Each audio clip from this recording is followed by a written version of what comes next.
설교 듣기 전에 다 은혜를 받았습니다. 1부 찬양 때도 그랬고 2부 찬양 때도 그렇고 우리 성가대에도 제가 멜번에서 가장 존재감이 없는 목사인데 최 목사님께서 불러주셔서 순종하는 마음으로 왔는데 제가 도리어 은혜를 받고 갑니다. 제가 신학생 때 순복음교회에서 한국에 있는 순복음교회에서 2년 동안 전도사 생활을 한 적이 있었습니다. 그러면서 그때 꿈꿨던 게 순복음교회에서 목회했으면 너무 좋겠다. 우리 성도님들이 너무 순수하시고 열정적이고 또 하나님을 사랑하는 마음들 이런 것들이 전 성결교단 출신인데 저희 성결교단보다 조금 더 많은 것 같아서 나중에 꼭 순복음교단에서 좀 목회를 했으면 좋겠다 생각했는데 하나님께서 오늘 설교를 할 수 있는 은혜를 주셨습니다. 얼마나 감사한지.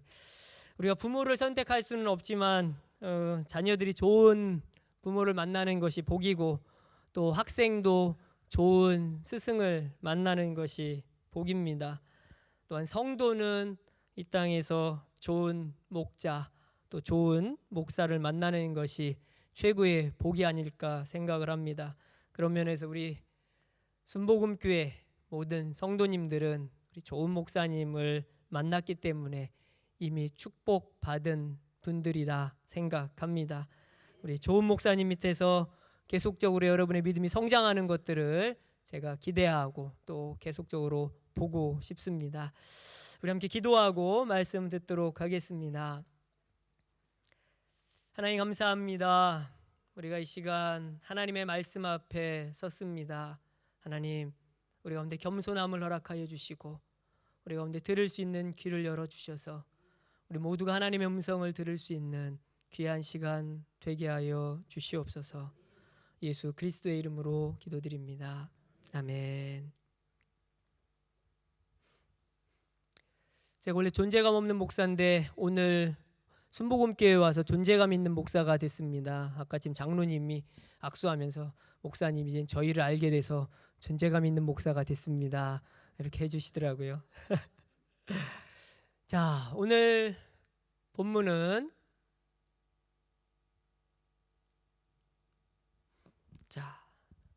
이렇게 시작합니다. 너희가 나를 사랑하면 나의 계명을 지키리라 하고 시작합니다.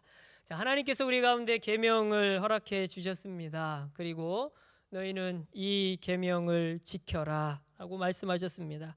여러분, 이 계명을 지켜라라는 말씀을 들었을 때 여러분이 기분이 어떻습니까? 막 신나고 오늘 계명을 열심히 지켜야겠다. 익사이팅하다.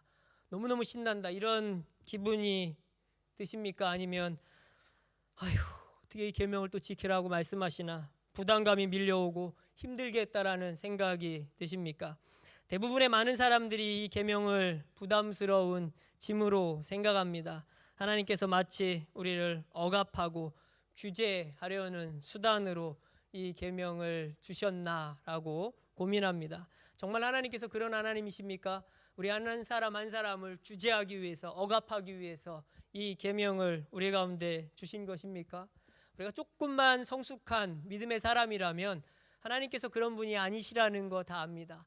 그리고 계명을 주신 이유도 우리를 억압하기 위해서, 우리를 규제하기 위해서 주시지 않았다라는 것을 우리는 다 알고 있습니다.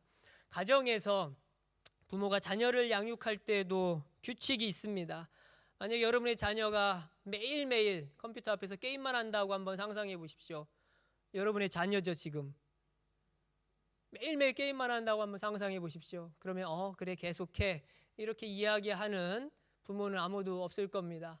아무리 정크푸드를 아이들이 좋아한다고 하더라도 그래 네가 좋아하니까 많이 먹어라. 아침에도 먹고 점심도 먹고 저녁에도 먹고 간식 시간에도 먹고 이렇게 이야기하는 부모는 아마 없을 겁니다. 왜 그러냐면 아이들에게 유익하지 않다라는 것을 우리 부모들이 알고 있기 때문입니다. 그렇기 때문에 자녀의 유익을 위해서 우리는 규제하는 겁니다. 때로는요 혼내서라도 그 버릇을 고치려고 합니다. 왜냐하면 우리 모든 부모의 마음 가운데는 자녀를 사랑하는 마음이 베이직으로 깔려 있기 때문입니다. 하나님도 마찬가지입니다. 하나님께서 우리에게 계명을 주신 것은 계명대로 살아가는 것이 우리 가운데 유익하기 때문입니다. 그 계명대로 살아가는 것이 생명의 길로 가는 것임을 알기 때문에 우리를 사랑하셔서 우리를 지키시려고 우리 가운데 계명을 주신 것입니다. 한 20년 전쯤입니다. 제가 한국에서 청년 사역을 할 때 청년들 한 13명을 데리고 호주를 온 적이 있습니다. 그래서 케언즈에서 멜번까지 3주 동안 여행을 했습니다. 차 2대를 렌트를 해서 여행을 하고 간 적이 있었습니다. 호주 바다가 얼마나 좋습니까? 그렇죠? 특별히 그 골드코스트 바다는 얼마나 아름답습니까? 젊은이들이 골드코스트 바다를 보더니 미친 듯이 바다로 뛰어들기 시작했습니다. 막 바다로 뛰어드는데 갑자기 저쪽에서 라이프가드가 호루라기를 불면서 막 우리한테 오는 거예요. 깜짝 놀랐습니다. 우리가 무슨 잘못을 했나? 지금 바다에서 놀고 있는데 뭐 바다에 무슨 룰이 있나? 하는데 라이프가드가 호루라기를 불면서 막 쫓아오면서 뭐라고 얘기하냐면 거기서 놀면 안 됩니다. 왜냐하면 바닷가에 가면 이렇게 폴이 양쪽에 세워진 거 보신 적 있으시죠? 그 라이프가드가 요 안에서만 놀라고 합니다. 왜냐하면 요 바깥에 가서 놀면 이 폴 바깥에 가서 놀면은 라이프가드가 볼 수가 없다라는 거예요. 혹시 위험한 상황이 주어진다 할지라도 라이프가드가 지켜줄 수 없다라는 거예요. 그러면서 저희 보고 너희들이 이 안에서 놀아야지 혹시나 위험한 상황이 주어지면 우리가 너희를 도울 수 있다. 그러니까 이 안에서 놀아라 라고 이야기해 주더라고요. 계명은 마치 이런 것과 같습니다. 하나님께서 우리 가운데 계명을 주시고 이 계명 가운데 있어라. 왜냐하면 이 계명 밖으로 나아가면 그곳에 머무르게 되면 그것이 바로 죄의 길이고 그 죄의 길은 결국은 너희를 사망으로 인도할 수밖에 없다. 그렇기 때문에 이 안에서 있어라. 그러면 너희들이 생명의 길로 갈 수 있고 나의 지킴 가운데 있을 수 있다 라고 말씀하시고 그렇게 하시기 위해서 하나님께서 우리 가운데 계명을 주신 것입니다. 계명은 하나님께서 우리를 사랑하셔서 우리를 지키시려고 주신 것입니다. 그러나 우리가요 믿음이 어릴 때는 그것을 사랑이라고 생각하지 않습니다. 규제라고 생각하고 억압이라고 생각합니다. 마치 자녀들이 어려서는 부모의 사랑을 잘 알지 못합니다. 매일매일 잔소리라고만 생각합니다. 하지만 그게 정말 잔소리입니까? 다 자녀를 위한 말이죠. 그렇죠? 근데 아이들은 잔소리라고 생각합니다. 하지만 그 아이들이 철이 듭니다. 나이가 듭니다. 그럼 이것이 나를 사랑해서 우리 엄마 아빠가 이렇게 말씀하신 거구나 라는 것을 그때 깨달아 압니다. 그러면서 이제 엄마가 말씀하시면 아빠가 말씀하시면 좀 들어야겠다라고 생각합니다. 오늘 본문에 보면 나의 계명을 지키리라. 근데 그 앞에 무슨 말씀이 있냐면요. 너희가 나를 사랑하면 이란 전제가 있습니다. 사랑이 일방적입니까? 하나님께서 우리에게 일방적으로 또 강압적으로 스토커처럼 너는 나를 사랑해야 돼 라고 하나님께서 요구하십니까? 제가 여러분에게 질문하도록 하겠습니다. 우리 성가대부는 또 레벨이 조금 다르시죠? 그래서 하나님을 사랑하십니까? 라고 제가 질문하면 여러분 어떻게 대답하실 겁니까? 아멘. 우리 성도분들은 더 레벨이 높으시죠? 여러분에게 질문합니다. 여러분 하나님을 사랑하십니까? 네. 그럼 여러분 하나님을 사랑하면 나의 계명을 지키리라고 말씀하셨는데 여러분 매 순간의 삶 속에서 매일의 삶 속에서 계명을 지키고 살아가십니까? 하나님을 사랑하면 계명을 지키리라 라고 말씀하고 있는데 하나님을 사랑한다고 고백합니다. 근데 이 헬라어 원문에 보면은 이 사랑이라는 단어가 아가페라는 단어를 사용하고 있습니다. 여러분 다시 질문합니다. 여러분 정말 하나님을 아가페적으로 사랑하십니까? 하나님을 절대적으로 여러분이 갖고 있는 그 어떤 것보다도 하나님을 사랑하고 계십니까? 그렇게 살아가십니까? 이 질문 앞에 어느 누구도 아멘이라고 자신 있게 대답하기 곤란합니다. 심지어 저도 하나님, 제가 하나님을 아가페적으로 사랑한다 라고 대답하기 곤란할 때가 참 많이 있습니다. 이 본문은요, 하나님께서 아가페적으로 너는 나를 사랑해야 돼, 세상의 어떤 것보다 너희는 나를 사랑해야 돼 라고 우리에게 그분께서 사랑을 요구하시는 것이 아니라 하나님께서 내가 너희를 먼저 아가페적인 사랑으로 사랑했다라는 것을 우리 가운데 말씀하고 있는 겁니다. 그분께서 먼저 우리를 아가페적으로 사랑하셨다라는 거예요. 그리고 우리가 그 사랑을 깨달아 알면 우리도 그 예수 그리스도를, 그 하나님을 사랑할 수 있고, 그리고 나면 그 계명을 지킬 것이다 라고 오늘 말씀에서 우리 가운데 말씀하고 있는 겁니다. 먼저 선행된 것이 하나님의 사랑이라는 거예요. 그 십자가의 사랑이라는 거예요. 그리고 우리는 그 사랑을 깨달으면 그것에 반응하는 사랑이 바로 우리의 사랑입니다. 기독교와 다른 종교의 차이점이 무엇인지 아십니까? 다른 종교는요, 모든 종교가 인간이 신을 찾아갑니다. 근데 기독교는 어떻습니까? 신이 직접 인간을 찾아오셨습니다. 하나님께서 스스로 낮아지셔서 우리를 찾아오셔서 먼저 사랑한다고 고백하셨습니다. 그 십자가의 사랑을 통해서 내가 너를 사랑해, 내가 너를 이처럼 사랑해 라는 것을 그 십자가를 통해서 먼저 우리 가운데 보여주셨습니다. 그리고요, 우리가 그 사랑을 깨달으면 이젠 그 계명을 지킬 수 있다라는 거예요. 그리고 그 사랑을 깨달으면 나를 위해서, 나의 유익을 위해서 하나님께서 계명을 주셨구나라는 것을 깨달아 알게 되고, 그리고 그것이 바로 생명의 길을 가는 것임을 우리가 깨달아 알아간다는 거예요. 그렇기 때문에 계명을 이제는 순종함으로, 감사함으로 그 계명을 지킬 수 있다라는 겁니다. 근데 이 사랑을 우리가 아무리 깨달아 알았다 할지라도 우리 혼자 계명을 지키는 것이 쉬운 일입니까? 우리가 믿음 생활을 아무리 오래 했다 할지라도, 하나님을 경험했다 할지라도 우리가 매일의 삶 속에서 하나님의 계명을 지키며 살아갑니까? 우리의 혼자 힘으로 계명을 지키는 것은 참 쉬운 일이 아닙니다. 그래서 우리의 연약함을 잘 아시는 하나님께서 이 계명을 지키도록 우리 홀로 내버려 두지 않으셨습니다. 오늘 본문에 뭐라고 얘기합니까? 내가 아버지께 구하겠으니 그가 또 다른 보혜사를 너희에게 주사 영원토록 너희와 함께 있게 하겠다라고 말씀하고 있습니다. 자, 보혜사가 무슨 뜻입니까? 보혜사는 옆에서 돕는 자라는 뜻입니다. 옆에서 무엇을 돕습니까? 성령께서요, 많은 일을 하시지만 오늘 본문에 집중하면 우리로 계명을 지키도록 우리를 돕는다라는 것입니다. 무엇이 하나님이 기뻐하시는 삶인지, 무엇이 어떤 선택이 하나님이 기뻐하시는 선택인지를 우리로 하여금 깨달아 알게 하신다라는 거예요. 그래서 그것을 선택하게 하게 하고 그 하나님이 기뻐하시는 일들을 하게 하신다라는 겁니다. 때론 믿음을 지키는 것이 힘들고 지칠 때 우리를 격려하시고 우리를 도우셔서 천국을 바라보게 하시고 천국의 소망을 바라보게 하여 주시고 또한 천국의 상급을 바라보게 하여 주셔서 이 믿음의 여정을 견디고 이겨내어 승리의 삶을 살아갈 수 있도록 성령께서 바로 우리 한 사람 한 사람을 도우신다라는 겁니다. 디모데후서에 보면요, 디모데후서 보기 전에요, 우리 올림픽 선수들이요, 올림픽을 준비하죠.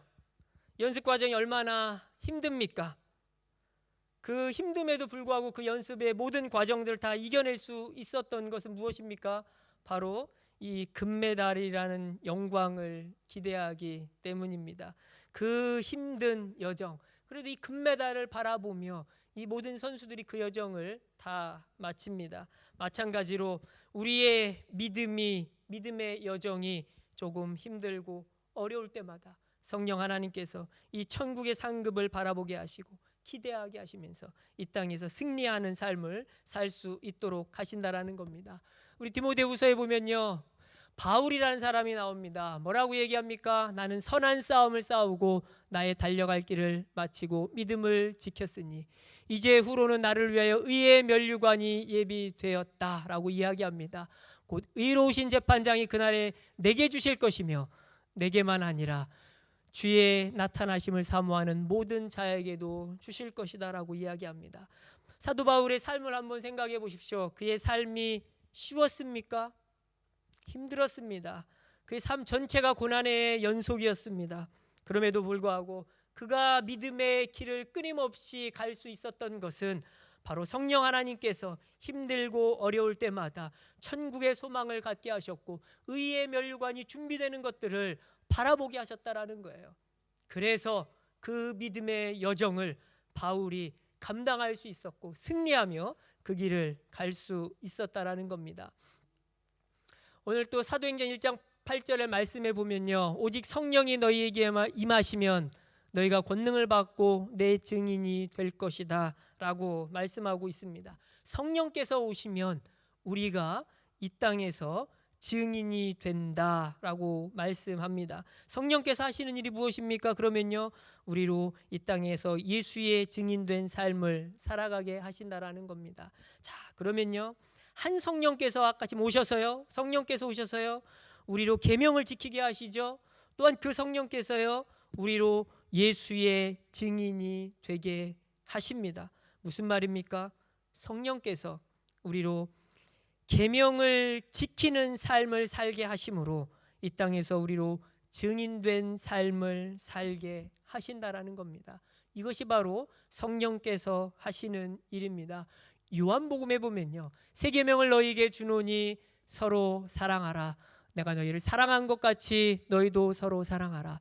너희가 서로 사랑하면 이로써 모든 사람이 너희가 내 제자인 줄 알리라 라고 말씀하고 있습니다. 우리가 계명을 지키면 우리의 계명 지키는 삶을 세상 사람들이 보고 아, 이 사람이 바로 예수 그리스도의 사람이구나 라는 것을 알 수 있다라는 겁니다. 우리 크리스찬은요, 이 땅에서 어떤 존재냐면요, 바로 예수 그리스도를 반영하는 존재입니다.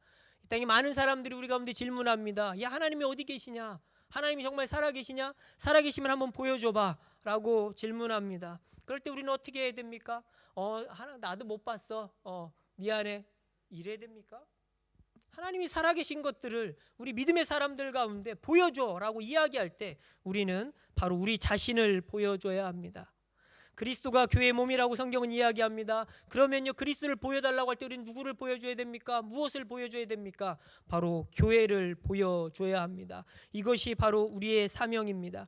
우리끼리 연약함 보여줄 수 있습니다. 우리가 얼마나 연약한 존재입니까? 우리끼리는 좀 보여줄 수 있어도 이 세상을 향해서는, 믿지 않는 사람들을 향해서는 절대로 우리의 연약함을 보여줘서는 안 됩니다. 이것은 위선이 아니라 이것이 바로 우리의 사명이기 때문입니다. 그들은요, 우리를 통해서 예수 그리스도를 보아야 합니다. 세상 사람들은요, 우리 교회를 통해서 예수 그리스도를 보아야 합니다. 이것이 우리의 사명입니다. 교회는 영적 병원입니다. 다 연약한 사람들, 병든 사람들이 모인 공동체입니다. 그러나 우리가 예수 그리스도를 믿음으로 교회 공동체 안에 들어옴을 통해서 영적으로 병든 몸이 치유됨을, 죄인된 모습에서 변화됨을 우리는 세상에 보여줘야 할 사명이 바로 우리 가운데 있다라는 겁니다. 예를 들어 보십시오. 여러분이 아파요. 아파서 병원을 찾아갑니다. 10년을 병원 다녔고 20년을 병원 다녔고 30년을 다녔습니다. 아니, 평생을 병원을 다녔습니다. 그 병을 치유하려고. 근데 안 낫다라고 한번 생각해 보세요. 여러분의 친구분이 그 병원 찾아갔는데 어떻게 병이 좀 낫어? 내가 평생 다녔는데 안 낫네. 그럼 어느 누가 그 병원을 찾아가겠습니까? 그렇죠? 어느 누가 그 의사를 좋은 의사라고 생각하겠습니까? 다 돌팔이 의사라고 손가락질 할 겁니다. 그리고 어느 누구도 그 병원을 찾아가지 않을 겁니다. 교회는 영적인 병원인데 우리가 10년, 20년, 30년 아니 평생을 교회 다녔는데도 우리가 변화된 모습을 보여주지 않는다라면 세상 사람들이 교회를 손가락질할 겁니다. 그렇지 않겠습니까? 우리는 변화된 모습을 이 땅 가운데서 보여줘야 됩니다. 예수 그리스도를 통해서 치유돼야 되며 치유된 것을 보여줘야 합니다. 예수 그리스도를 통해서 우리가 변화되어져야 하며 변화된 것을 보여줘야 합니다. 그래야지 우리를 통해서 예수 그리스도께서 드러나는 것입니다. 그것이 바로 우리의 사명입니다. 그런데 우리 힘만으로 할 수 있습니까? 우리 힘만으로는 할 수 없습니다. 오늘 말씀해 보면요, 오직 성령이 너희에게 임하시면 너희가 권능을 받는다라고 말씀하고 있습니다. 무슨 말씀입니까? 성령께서 하신다라는 겁니다. 우리가 부족함에도 불구하고, 우리가 죄인임에도 불구하고 성령께서 그 일을 하신다라는 겁니다. 그럼 우리는 어떻게 해야 됩니까? 성령을 받아야 됩니다. 성령께서 우리로 하여금 일하실 수 있도록 그 성령의 임재하심을 우리는 구해야 합니다. 성령을 누구에게 부어주십니까? 누가복음에 보면요, 너희가 악할지라도 좋은 것을 자식에게 줄 알거든 하물며 너희 하늘 아버지께서 구하는 자에게 성령을 주시지 않겠느냐라고 말씀하고 있습니다. 구하는 자에게 하나님께서 성령을 부어주신다라는 겁니다. 예레미야에서는 뭐라고 말씀합니까? 너희가 온 마음으로 나를 구하면 나를 찾을 것이요 나를 만나리라 라고 말씀하고 있습니다. 우리가 그 하나님을 구하고 그 성령 하나님을 구하면 그 하나님께서 우리 가운데 임재하시고, 우리가 그 하나님을 온 마음으로 찾으면, 구하면 그 하나님께서 우리 가운데 오신다라는 거예요. 우리가 그 하나님을 만날 수 있다라는 겁니다. 남녀노소, 부하거나 가난하거나 학식이 있던 없던 관계없이 그 하나님을 우리가 구하면 그 하나님께서 우리 가운데 임재하신다라는 겁니다. 사도행전 1장 보면 오순절날 120문도가 성령의 임재하심을 놓고 기도했습니다. 그들이 마음을 같이하여 저녁 기도에 힘썼을 때 그곳 가운데 성령께서 임재하셨어요. 그래서 두려움에 벌벌 떨고 있었던 제자들이 성령의 능력을 받고 변화됐습니다. 나가서 하나님의 말씀을 담대하게 선포하는 자들이 됐습니다. 언제요? 성령이 임하셨을 때, 성령이 그 가운데 임하셨을 때 이러한 놀라운 변화들이 있었다라는 거예요. 우리는 매일의 삶 속에서 이 성령 하나님을 구하고 그 성령 하나님의 임재를 구하는 삶을 살아야 할 것입니다. 지금은 분위기가 좀 많이 달라졌지만 80년대만 하더라도 교회가 얼마나 뜨거웠는지 모릅니다. 저도 저희 성결교단도 엄청 뜨거웠습니다. 함께 매일 기도하고, 그리고 심지어 그때는 어린이 부흥회가 있었습니다. 저는 모태신앙으로 자랐습니다. 모태신앙으로 자랐기 때문에 하나님이 정말 살아계신지에 대한 궁금증이 항상 제 가운데 있었습니다. 하나님 정말 살아계십니까? 저는 엄마가 가라고 하기 때문에 어쩔 수 없이 지금 교회를 다니는 건데, 정말 하나님이 살아계신지에 대해서 궁금했고, 하나님 정말 살아계시다라면 하나님 저를 만나 주십시오. 제가 하나님을 좀 경험하고 싶습니다. 정말 하나님을 만나고 싶습니다. 이런 기도를 했습니다. 몇 살 때 했을 것 같습니까? 성인이 돼서? 아니에요. 초등학교 4, 5학년 때 했어요. 그 어린 나이에 하나님, 제가 정말 하나님 살아계시다라면 좀 하나님을 만나고 싶습니다. 꾸준히 기도했어요. 하나님을 좀 만나고 싶습니다. 그리고 작정한 것이 바로 그 어린이 부흥의 날, 부흥의 그 날이었어요. 마지막 날에 철야 기도가 있었습니다. 철야 기도회가. 그래서 제 마음 가운데, 하나님, 제가 오늘은 꼭 하나님을 만나야겠습니다. 살아계신 하나님, 정말 살아계시다면 저 좀 만나 주십시오. 그래서 맨 마지막 날 철야 기도회가 있었는데, 지금은 뭐 우리가 다 의자에서 앉아서 기도하지만 그때만 하더라도 마룻바닥에서 다 기도했습니다. 그래서 맨 뒷자리에 무릎이 아플까봐 방석 2개를 다 깔고 거기서 무릎을 꿇고 기도했습니다. 아직도 그때 장면이 생생합니다. 40년 전 일입니다. 그럼에도 아주 생생합니다. 방석 2개를 깔고 맨 뒤에서 기도하기 시작했습니다. 무슨 기도를 했냐면 회개 기도를 했어요. 왜 회개 기도를 했냐면, 그 전에 저희 주일학교 선생님한테 제가 여쭈어봤어요. 선생님, 하나님을 만나려면 어떻게 하면 만날 수 있습니까? 근데 그 시골 교회 그 선생님이 너무 지혜로운 답변을 해주셨습니다. 뭐라고 말씀하셨냐면, 광구가 하나님을 만나려면, 그 하나님은 거룩하신 분이거든. 근데 그 거룩하신 분을 만나려면 네가 먼저 회개해야 돼. 그래서 네가 회개해서 네가 깨끗해지면 그 거룩하신 하나님께서 내 가운데 오실 거야. 너무 지혜로운 답변이에요. 제가 지금 목사가 돼서 되돌아봐도, 와, 어떻게 이런 지혜로운 답변을 그 시골교회 반사, 그 교사 선생님께서, 주일학교 선생님께서 이렇게 해주셨을까? 별로 많이 배우지도 못하셨을 것 같은데, 지금 생각하면. 근데 그런 지혜로운 답변을 해주셨어요. 그래서 그 기억으로 맨 뒤에 앉아서 하나님 앞에 무릎 꿇고 기도했습니다. 초등학교 4학년짜리가 얼마나 큰 죄를 졌겠습니까? 상상해 보십시오. 무슨 죄를 그렇게 많이 졌겠습니까? 기케야 뭐 설교 시간에 떠든 거, 그렇죠? 기도 시간 한번 눈 뜬 거, 뭐 죄가 많아요. 뭐 헌금 100원 주면 어쩌다가 매주도 아니에요. 착하게 생겼잖아요. 매주도 아닙니다. 정말 어쩌다 한번 가끔 제 기억에도 별로 없어요. 한 번 정도 했을까? 그것도 두렵고 떨림으로 자유함으로 하지도 못했어요. 이거 사 먹으면 배탈 날까? 막 이런 두려움. 그러면서도 어쩌다 한번 사 먹은 거, 뭐 이런 것들 큰 죄입니까? 그런 걸 가지고 하나님 앞에 기도했어요. 하나님, 제가 잘못했습니다. 그 순수한 마음으로 하나님, 제가 잘못했습니다. 제가 또 잘못했습니다. 예배 시간에 떠들고 선생님 말씀 안 듣고 엄마 말씀 안 듣고 내 멋대로 살고 잘못했습니다. 잘못했습니다. 시간이 얼마나 흐른지 몰라요. 저도 모르게 어느 순간에 제가 하나님 앞에서 펑펑 울면서 기도하는 제 모습을 발견했어요. 저도 몰랐는데. 그러면서 제 안에 성령께서 임재하셨습니다. 그리고 나도 알지 못하는, 그 어린 나이가 아무것도 알지 못하는 나도 모르는 말들이 제 입에서 막 흘러넘치기 시작했습니다. 그러면서 하나님 앞에 울부짖으면서 기도하는 모습을 봤어요. 근데 머릿속에서는 이성이 있잖아요. 내가 왜 이러지? 창피하게? 내가 왜 울면서 기도하지 지금? 내 이성은 아닌데 주체할 수 없는 것들이 내 가슴 속에서 터져 나오는 거예요. 그 어린 나이에.